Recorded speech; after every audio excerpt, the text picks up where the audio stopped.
اللہم صلی علی محمد وعلی آلہ وازواجہ واصحابہ اجمعین۔ آج انشاءاللہ بلوغ المرام من ادلۃ الاحکام کی 5، 6 اور 7 نمبر جو روایت ہے اس کا ترجمہ اور تشریح آپ کے سامنے پیش کی جائے گی۔ قبل اس کے کہ میں اس کا متن اور میں اس کا ترجمہ کروں، اس سے پہلے آپ خلاصہ سنیں کہ آج کا بیان کس موضوع پر ہے۔ اس کا جو ہمارا بیان ہے اس حوالے سے ہے کہ اگر کھڑا پانی ہے، کھڑے ہوئے پانی میں پیشاب کرنا یا غسل جنابت کرنا کیسا ہے، شرعی لحاظ سے اس کا حکم کیا ہے، اور نمبر 2، کیا اگر بیوی نے غسل جنابت کیا ہے، جو پانی باقی بچا ہے اس سے اس کا شوہر غسل کر سکتا ہے یا نہیں کر سکتا، یا اگر شوہر نے غسل جنابت کیا ہے، جو پانی باقی بچا ہے اس سے بیوی غسل کر سکتی ہے یا بیوی اس سے غسل نہیں کر سکتی۔ تو پہلا ہم یہ حکم دیکھتے ہیں کہ کھڑے ہوئے پانی میں پیشاب کرنا یا غسل جنابت کرنا اس کا کیا حکم ہے۔ وعن ابی ہریرہ رضی اللہ تعالیٰ عنہ قال قال رسول اللہ صلی اللہ علیہ وسلم لا یغتسل احدکم فی الماء الدائم وہو جنب۔ مسلم شریف کی یہ روایت ہے۔ حضرت ابو ہریرہ رضی اللہ تعالیٰ عنہ بیان کرتے ہیں، آپ صلی اللہ علیہ وسلم نے فرمایا، تم میں سے کوئی آدمی کھڑے ہوئے پانی میں غسل جنابت نہ کرے۔ آپ صلی اللہ علیہ وسلم نے منع کیا ہے۔ کل کے لیکچر میں آپ نے سنا اگر پانی 227 کلو گرام سے کم ہے تو جیسے اس میں نجاست گرے گی وہ پانی نجس ہو جائے گا۔ پھر یہ نہیں دیکھا جائے گا کہ اس کا رنگ بدلا ہے یا نہیں بدلا، ذائقہ بدلا ہے یا نہیں بدلا، اس میں بدبو پیدا ہوئی ہے یا نہیں ہوئی، جیسے ہی اس میں نجاست گری وہ پانی بھی نجس ہو گیا۔ اگر 227 کلو گرام سے پانی زیادہ ہے تو پھر اس صاف ثلاثہ کو دیکھا جاتا ہے کہ اس کا ذائقہ تو نہیں بدلا، یا اس میں بدبو تو پیدا نہیں ہوئی، یا اس کی رنگت تو نہیں بدلی۔ اگر یہ صاف ثلاثہ میں سے ایک بھی بدل جائے تو وہ پانی نجس ہو جاتا ہے۔ اور اگلی روایت کے الفاظ ہیں، بخاری شریف میں یہ الفاظ ہیں، یہ تو غسل جنابت کرنے سے منع کیا گیا، اور بخاری شریف میں یہ الفاظ ہیں لا یبولن احدکم فی الماء الدائم الذی لا یجری ثم یغتسل فی۔ آپ صلی اللہ علیہ وسلم نے فرمایا کہ تم میں سے کوئی آدمی کھڑے ہوئے پانی میں پیشاب نہ کرے۔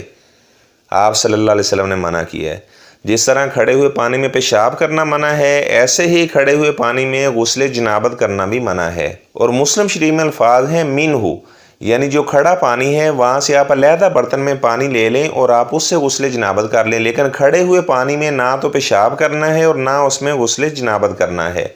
اور امام ابو داود رحمہ اللہ نے یہ الفاظ نقل کیے ہیں وَلَا يَغْتَسِلْ فِيهِ مِنَ الْجَنَابَةِ، کھڑے ہوئے پانی میں غسل جنابت کرنا منع ہے۔ اگر کوئی انسان گرمی محسوس کر رہا ہے تو کھڑے ہوئے پانی میں اگر وہ نہا لیتا ہے تو کوئی حرج نہیں ہے، کوئی مذائقہ نہیں ہے۔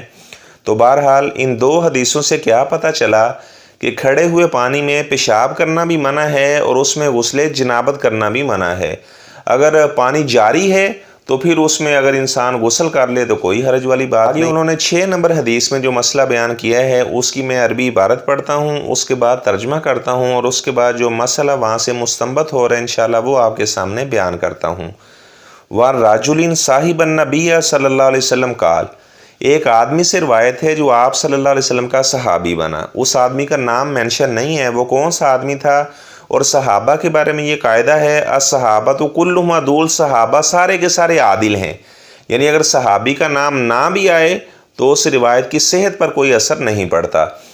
تو وہ صحابی بیان کرتے ہیں آپ صلی اللہ علیہ وسلم نے نہا رسول اللہ صلی اللہ علیہ وسلم، آپ صلی اللہ علیہ وسلم نے منع کیا ان تغتسل المرأۃ بفضل الرجل، کہ کوئی عورت مرد کے بچے ہوئے پانی سے غسل کرے، یہ آپ صلی اللہ علیہ وسلم نے منع کیا ہے۔ یعنی پہلے اس کے شوہر نے غسل جنابت کر لیا ہے، جو پانی باقی بچے ہیں اسے اس کی بیوی غسل نہ کرے، منع کیا ہے۔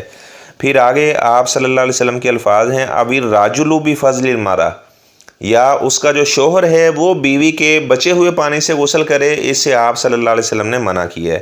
وَلْيَغْتَرِفَا جَمِيعًا، اور وہ دونوں اگر اکٹھے غسل کر رہے ہیں تو ایک دوسرے کا باقی ماندہ پانی استعمال کر سکتے ہیں، پھر کوئی حرج نہیں ہے۔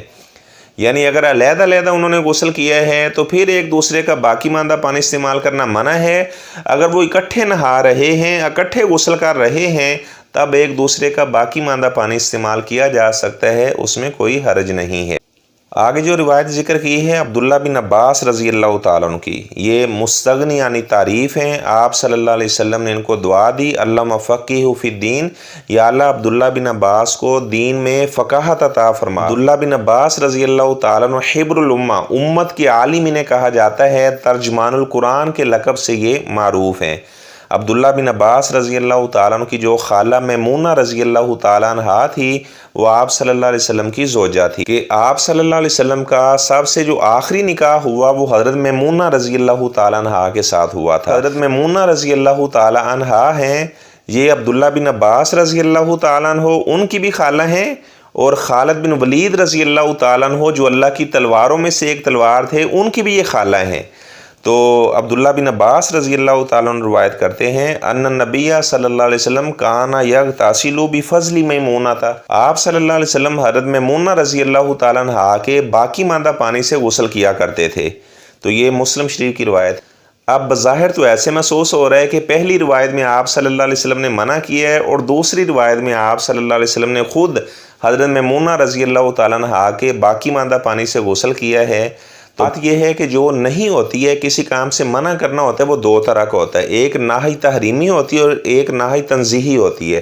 نہی تنزیہی کا معنی یہ ہوتا ہے کہ اگر بچا جائے، ایسا نہ کیا جائے تو زیادہ بہتر ہے، لیکن اگر کر لیا جائے تو اس میں کوئی گناہ والی بات نہیں ہے۔ اور ایک ہوتا ہے نہی تحریمی، کہ اس طرح کرنا بالکل حرام ہے، یعنی اس انداز سے منع کر دیا کہ ایسا کرنا حرام ہے، تو اس کو نہی تحریمی کہا جاتا ہے۔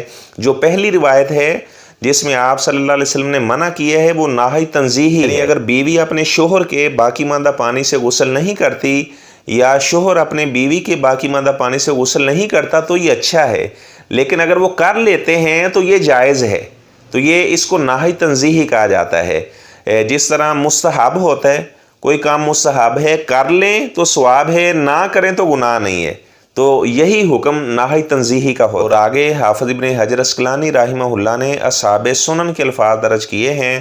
اصحاب سنن سے مراد یہ ہے جس کتاب کے شروع میں سنن کا لفظ آتا ہے، جیسے سنن نسائی، سنن ترمذی، سنن ابن ماجہ، تو ان میں کیا الفاظ ہیں؟ اغتسل بعض ازواج النبی صلی اللہ علیہ وسلم فی جفنہ، آپ صلی اللہ علیہ وسلم کی بیویوں میں سے کسی آپ کی ایک بیوی نے ایک ٹب میں غسل کیا، آپ صلی اللہ علیہ وسلم آئے لیغتسل منہا، تاکہ آپ اس سے غسل کریں، تو آپ صلی اللہ علیہ وسلم کی وہ بیوی آپ سے عرض کرنے لگی انی کنت جنوبا، جب میں نے اس پانی سے غسل کیا تھا تو میں حالت جنابت میں تھی، تو یہ پانی باقی بچ گیا ہے، تو لہٰذا آپ اس سے غسل نہ کریں۔ تو آپ صلی اللہ علیہ وسلم نے فرمایا ان الماء لا یجنب، پانی جنبی نہیں ہوتا۔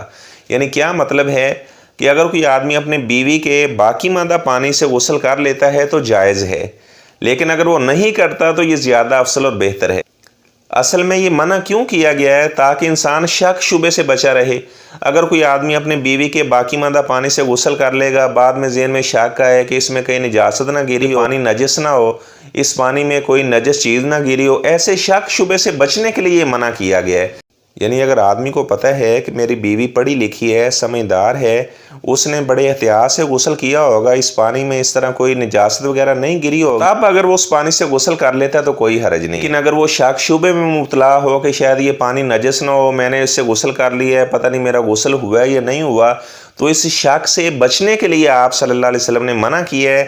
اور میں نے بتا دیا جو منع کیا ہے یہ حرام والا منع نہیں ہے، یہ نہی تنزیہی ہے، کہ اگر بچا جائے تو زیادہ بہتر ہے، لیکن اگر کوئی کر لے گا تو یہ بھی جائز ہے، نہی تنزیہی ہے، نہی تحریمی نہیں ہے۔ اللہ تبارک و تعالی ہمیں تمام مسائل کتاب و سنت کے مطابق سمجھنے کی توفیق عطا فرمائے۔